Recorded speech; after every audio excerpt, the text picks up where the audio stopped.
ඔන්න පුතේ එකමත් එක කාලෙක රස් සෙලවෙන මල් සුළඟට හිනහෙන හරිත වනාන්තරයක පැංචා කියලා පොඩි වලහෙක් හිටියා.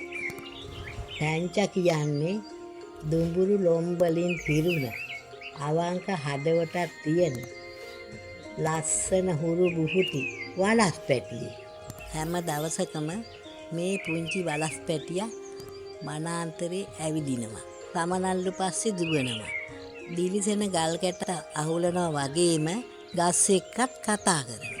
මේ විදිහට තමයි මේ පුංචි වලස් පැටියාගේ දවස් ගණන ගෙවුනේ. හැබැයි එක්තරා උදෑසනක වෙනස් දෙයක් වුණා. එකපාරටම පුංචි වලහගේ අම්මා අසනීප වෙනවා. පුංචි වලහගේ අම්මා මෙහෙම කියනවා. මේ අසනීපෙට නම් නිකම් බෙහෙත් හරියන්නේ නෑ පුතේ. දිලිසෙන ගහ හොයාගෙන ගිහින් මට ඒකෙන් විෂ ටිකක් අරන් එන්න. මගේ පුතාට පුළුවන් ද ඒක මං වෙනුවෙන් කරන්න? මගේ අම්මාව සනීප කරන්න මං ඕනම දෙයක් කරනවා අම්මේ. වලස් පැටියා එහෙම කියලා දිලිසෙන ගහ හොයාගෙන පුංචි වනාන්තරේ හැම තැනම ඇවිදින්න පටන් ගත්තා. මේකට මට උදව් කරන්න ඉන්නේ එකම යාළුවා වඳුරු පැංචා. මං එයාව හොයාගෙන යන්න ඕන. වලස් පැංචාගේ හොඳම යාළුවා වඳුරු පැංචා. ඔන්න දැන් වඳුරු පැංචාව හොයාගෙන වලස් පැංචා ගියා. අනේ මේ ඉන්නේ වඳුරු පැංචා. අනේ වලස් පුංචා කොච්චර කාලෙකින්ද ආව දැක්කේ? මොකද මේ හදිස්සියෙන් මා හොයාගෙන ආවේ? මගේ අම්මා අසනීප වෙලානේ. ඒකට දිලිසෙන ගහ හොයාගෙන යන්න ඕන. දිලිසෙන ගහ? ඒක නම් පේසි වැඩක් නෙමෙයි. ඒත් මොකට දිලිසෙන ගහ වාට? දිලිසෙන ගහෙන් තමා අම්මව සනීප කරන්න පුළුවන්. වඳුරු පැංචෝ ඔයාට පුළුවන්ද දිලිසෙන ගහ හොයාගන්න උදව් කරන්න? ඉන්න මගේ පොතේ මේක ගැන විස්තර තියෙද කියලා බලන්න. මේ තියෙන්නේ. වඳුරු පැංචා ගාව ලොකු පොතක් තියෙනවා. ඒ පොතේ මේ දිලිසෙන ගහ ගැන විස්තර තියෙනවා. දිලිසෙන ගහ ගැන තොරතුරු හොයාගෙන මේ දෙන්නම වනාන්තරයේ ඇවිදින්න පටන් ගත්තා. හැබැයි මේක නිලිසෙන්නේ නැහැ. මේකට වනාන්තරේ ප්‍රහෙලිකා 3ක් විසඳන්න ඕන. ප්‍රහෙලිකා 3? ඔව්. ඒකට අපිට වනාන්තරේ තියෙන පාට ගල් රවුමට යන්න වෙනවා. වලස් පැංචායි වඳුරු පැංචායි වනාන්තරේ පාට ගල් තියෙන රවුමට ගියා. මෙතන තමයි දුවේ පුතේ මේ ප්‍රහෙලිකා 3 විසඳන්න තියෙන්නේ. පළවෙනි ප්‍රහෙලිකාව මෙයාලට හම්බ වුණා. මට කටක් නැතුව කතා කරන්න පුළුවන්. මට කන්න ඇහෙන්නේ. මට ශරීරයක් නෑ. නමුත් මම සුළඟ හා ශබ්දය සමග ජීවයට පැමිණෙනවා. මම කවුද? මේක තමයි ඔයාලට හම්බෙන පළවෙනි ප්‍රහෙලිකාව. මේ ප්‍රශ්නේ කොහොමද විසඳන්නේ වලස් පැංචෝ? කටක් නැතිව කතා කරන්න පුළුවන් නම් ඒ කියන්නේ ඒකට පණ නැති දෙයක් වෙන්න පුළුවන්. කන් නොමැතිව ඇහෙනවත් එක්ක සුළඟයි ශබ්දයත් එක්ක ජීවිතයට පැමිණෙනවලු. ඉන්න බලන්න මට දැන් මේක තේරෙනවා. හරි. මේ කියන්නේ දෝංකාරය ගැන. එහෙනම් උත්තරේ දෝංකාරය. දුවේ පුතේ පළවෙනි ප්‍රශ්නයට වලස් පැංචා නියම උත්තරේ දුන්නා.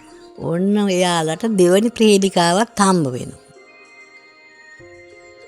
මට අත් තියෙනවා. නමුත් අත්පුඩි ගහන්න බෑ. මට මුහුණක් තියෙනවා. නමුත් කවදාවත් සිනාසෙන්න බෑ. මම නිතරම චලනය වෙනවා. කවදාවත් විවේක ගන්න නැහැ.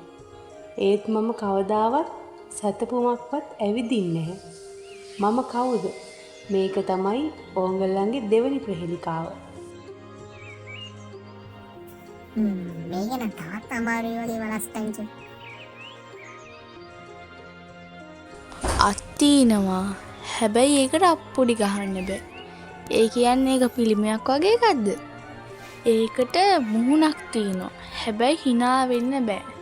ඒ කියන්නේ මිනිස්සු සත්තු වෙන්න බෑ. සෑම විටම චලනය වෙනවා. නමුත් කවදාවත් අඩියක්වත් ඇවිදින්නේ නැහැ. අනිවාර්යෙන්ම මේක යාන්ත්‍රික දෙයක් වගේ වෙන්න පුළුවන්.